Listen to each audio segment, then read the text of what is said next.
morning.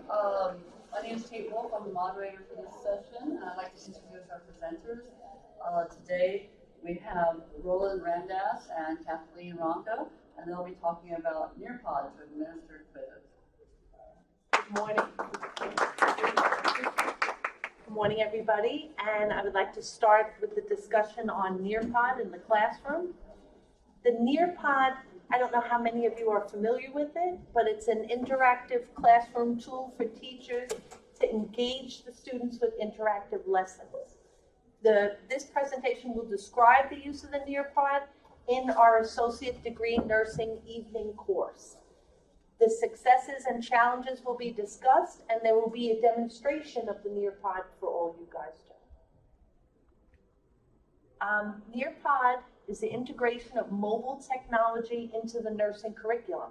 We have to do this for our students. Our students are on the go, so we have to provide technology for them to learn like that. Nurses continually rely on up-to-date practice information. Nurse educators need to foster and develop mobile technology in the classroom and in the clinical setting. There has been no study that addressed the integration of technology as an active learning tool in an associate degree program. There's a gap that exists in the literature regarding how the technology is used as an active learning tool in nursing curriculum.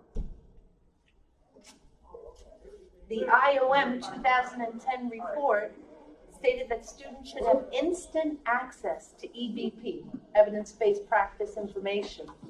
There's an emergence of informatics in nursing practice, and the introduction of technology into the curriculum has been slow and has had mixed results of acceptance by educators and students.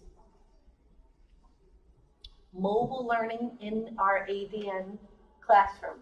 That stands for Associate Degree Nursing Program. And we realized that there's a need for the ADM programs to devise an innovative curriculum to include the use of the mobile technology as an active learning tool. And I'll hand it over to my colleague, Dr. Ramdas. Thank you, Kathy. So I am going to, let me just pull up my presentation.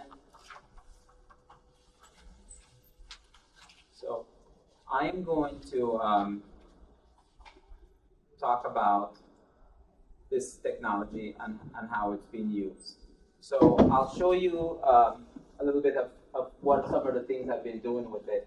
I started using it this semester, and I have one of my students who I'm going to call on at the end to hear his thoughts from the student perspective on how they're liking Nearpod. There's so much information that nursing students have to learn. They have to get better at taking, at sort of answering questions, at answering multiple choice questions and taking exams. And for faculty to keep constantly making quizzes and administering quizzes and getting the equipment and the electronic world, I decided that Nearpod, based on Eber, I believe he was around here, there he is, he actually said, hey, would you try to integrate this into your classroom? And he lent me an iPad, and there goes how it started. So the way I actually use Nearpod is I really like the part of quizzing. So what I do with my students is I have them read the chapter, and before class discussion, I give them a 10-question quiz. So this way, they're actually coming to class prepared, and they're taking questions that I haven't really taught the content yet. Then we go over the content. So it makes them much more prepared students coming to class. It's not high stakes in the sense that I do 10 quizzes over the semester, but it's worth 10% of their grade. Currently, I can tell that the students are doing fairly well.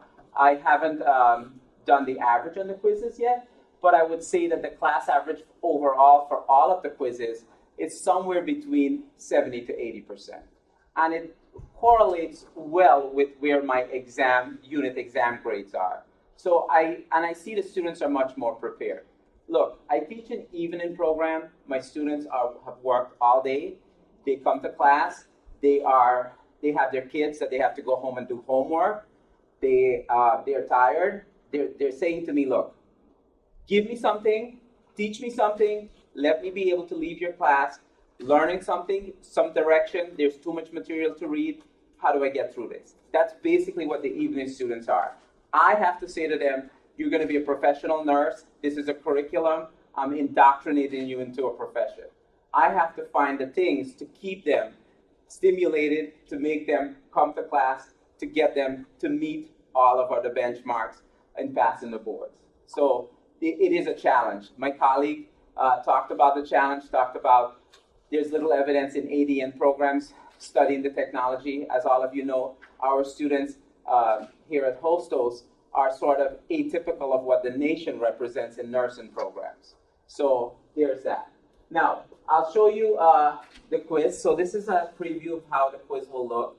I usually give them a 10-question quiz, and all they do is they're required to download the software on their phones or on their iPad. So as they're arriving late and they're just rushing in, they sit down, put their stuff away, and they start. Because class starts at 5 p.m., and students are getting there at 5:10, and they're kind of rushing. And it works well because as soon as they sit down, the code comes on that they then join the class. And I'll show you a demonstration of how that goes when I do a live lesson. So once I click live lesson, a code will come up, and then they enter the code in the app, and they're able to join into the class, and they start taking their quiz. So they can't take the quiz outside of the class because they don't have access to the code. When they come in and they see the code, that's when they can join. So it works kind of well with that. Just another question of how I would do this. The next thing I use it for is, this lesson in particular, I used case studies because I try to find every sort of active way, problem-based learning, all kinds of things to keep them interested. So it works well like a typical PowerPoint slide where you can cut and paste data on a slide. So I would put a slide up, we would talk about the case scenario, and then instead of asking them a question to see where they go, what I do is I put this up as a poll question. So you can do a poll question where the students then would go in and answer the question, and the results would be posted on the screen, and I can see. And now some of you may be thinking, well, I can see the student's name, and I could say, hey, Stephen, you got that question wrong. What's the matter? But you can hide the students' names. So you just see the score and not the student's name. And the students there, it's kind of, I think, it's a nice way of them seeing how their classmates are answering the questions as well. So I think that that's sort of a cool thing as well. And then what I do is I'll give the rationale, we'll discuss it. So in this particular class, I use active case studies where I would give the scenario, give a poll question, give the rationale, and then talk about what are some of the things that additional things that were in the book, etc. Nearpod does a lot of other things as well. It can give us the ability to have students write their comments on there. My students actually said to me they didn't like using that part. I thought it was great because there was one of my lessons where I used, I asked them to go in and collaborate. And I ask a question like, give me 4 nursing interventions. And they would then be able to type it, and we would come back and be able to look at it. So they're able to, on their slide, go ahead and name the 4 interventions, and it will come up on the screen. But the students said that it kind of took more time, and they had to look in the book, and so I sort of stopped using that. But it's not that it's ended completely. Maybe this cohort didn't like it, so I'm going to ask Stephen about that when we're finished. But the other thing I wanted to show you at the end of class, what's really cool about this is that I'm able to pull from Nearpod, I'm able to pull my reports. So then I just pull up the report. So when I'm done teaching at the end of the day, what Nearpod does is I just pull up my report and I'll get a PDF file of all the grades. So then I can sit there and enter it into my grade book. And it really does save time in using. So this is the session, the 36 students, and I'm able to pull up the grade from here. And I'm not going to go down because then you'll be able to see the students' names and grades, and I have one student here, but for privacy issues. And I could just download this as a PDF file, and I could even import it right into my gradebook. Yes? Refresh my memory the difference between the live lesson and the self-paced. So the live lesson, when I change the slides, then the slides change on the student's device. When I do a student-paced lesson, the students can go back and forth. So I'll do either or. And that's really beneficial for them, right? I think that's the beauty of Nearpod. I think, again, because it's an evening class and people are kind of tired and it gives them some kind of involvement in what things, where to go. And the quizzes, for me, it's a convenience, I think, for faculty because I'm not running to the copy machine.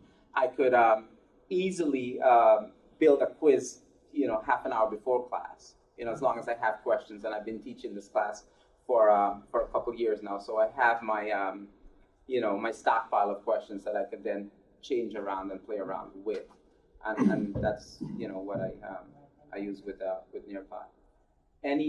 So Stephen, I wanna ask Stephen, what has been your experience?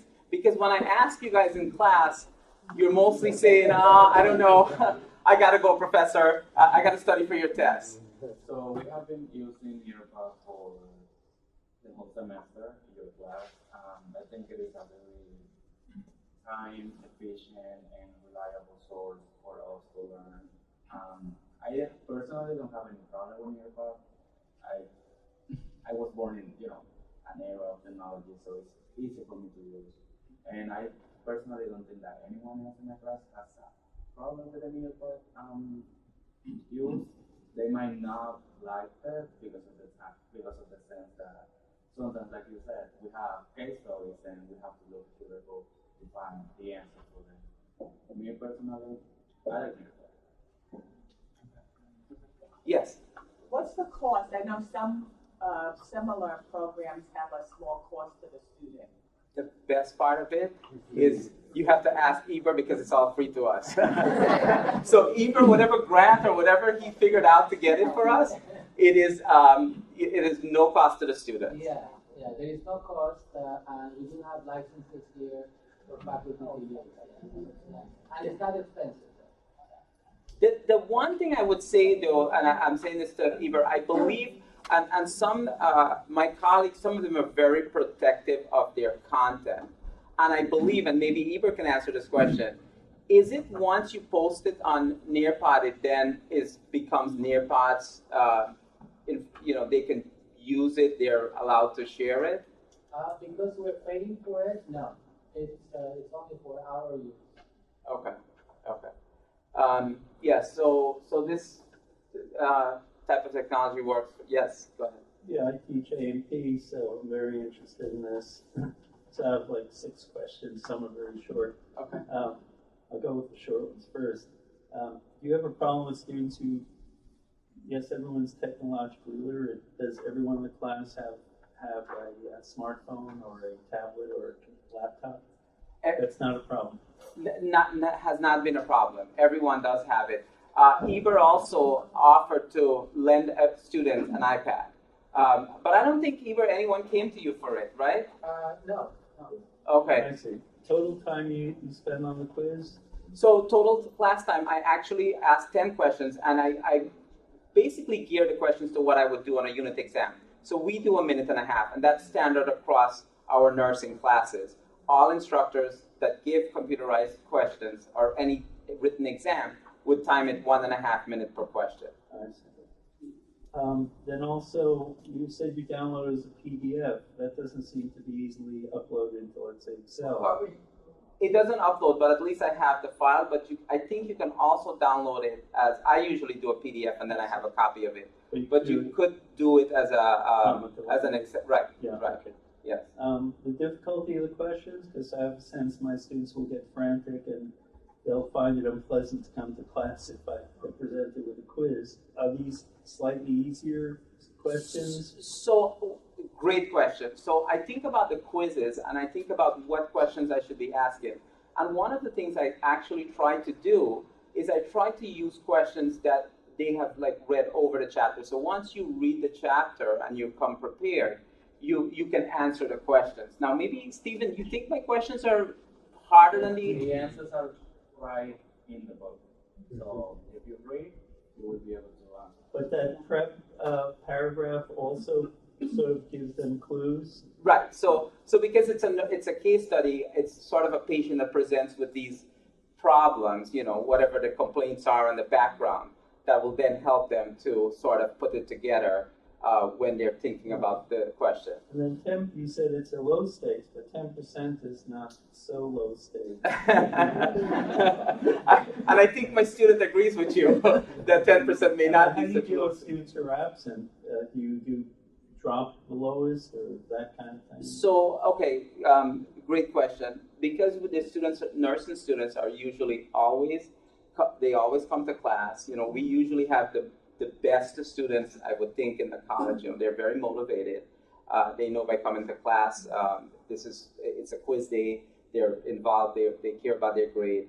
I actually tell them that they'll get a 0 for that quiz unless they have paperwork, like they were in a hospital. They had to go to a funeral. I've had 2 students. One was actually in the ER, and another student actually had a family member. So if they show me paperwork, yes.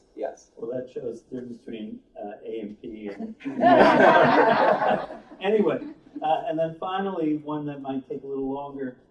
So you're using Nearpod quiz. I've been doing Blackboard, and they take it at home on the weekend, the Blackboard quiz. Have you tried Blackboard quiz, and how do you, if you do, how do you? I used to use Blackboard testing. And Blackboard testing I like, but I actually have to say, and I think there's some Blackboard people in here, but I departed from Blackboard. This semester before, I used Blackboard mobile testing. I don't know if you've used Blackboard mobile testing.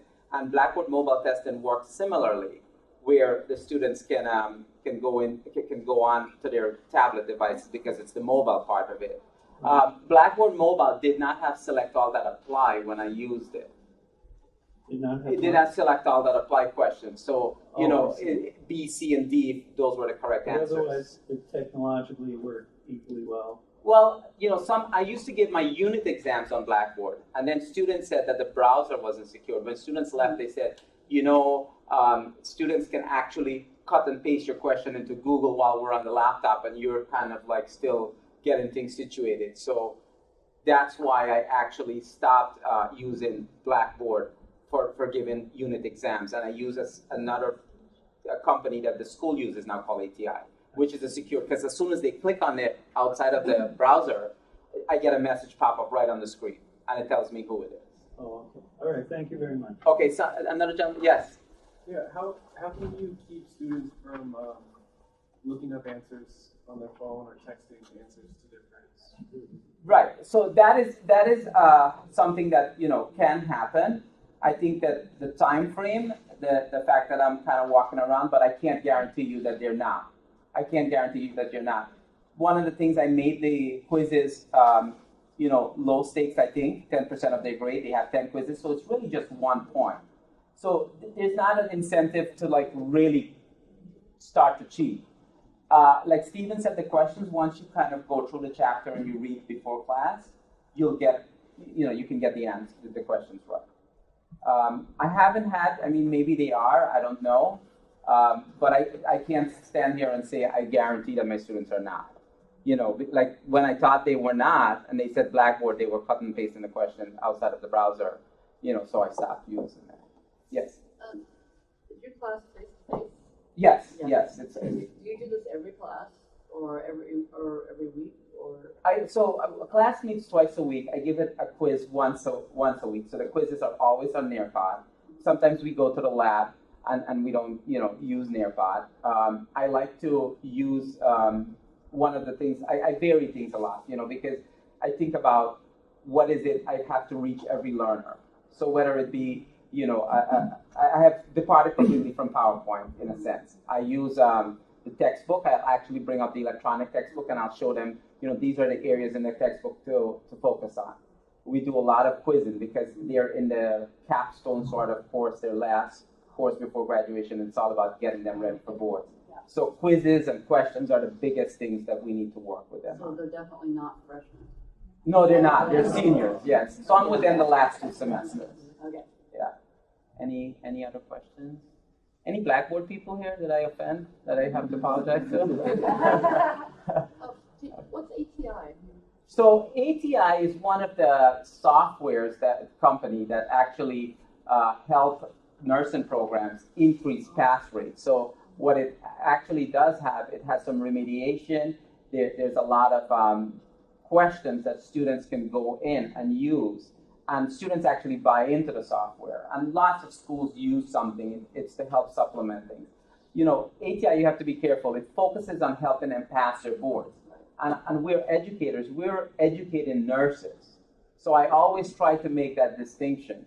At the end of the day, the benchmark of your program is measured on how many students pass their boards. But myself and Dr. Ronka and the rest of the faculty, we provide clinical experiences. Our simulation lab. There's my colleagues, Rodney and Ronette did a nice presentation on using video and so forth. So ATI is great, but we have to use everything. It's computer adaptive testing, and we buy, the students purchase it every semester. This is a somewhat different question. You give them 1.5 minutes. I give them that quiz, 20 questions, 20 minutes, and they can't go back to try to avoid cheating, but they're doing it at home. I envision them all on the phone. What did you? And they're randomized. So I've never had it occur, but a student can say, I've gotten certification at Accessibility Resource Center that I need twice as much time, and this would create a whole problem. Right. And a student who had 40 minutes to do the quiz could easily Google everything. Right. Even software that blocked it, you have a second computer or phone, you're doing it at home. But you've never encountered that. Because I don't give them, quizzes at home. I have them do. No, but someone with art might say, I need 3 minutes a question. Right. But you haven't had that. I haven't had that. Okay. I want to say one thing, like this bottle here, a friend of mine teaching at another college, the student had a water bottle, and they had printed answers to the test. I saw that on YouTube. Yeah. You can look up student cheating. There are all sorts of things we never thought of. Yes. Okay. Sorry, we're out of time. Yeah. But thank you so much. Thank you, everyone. Yeah.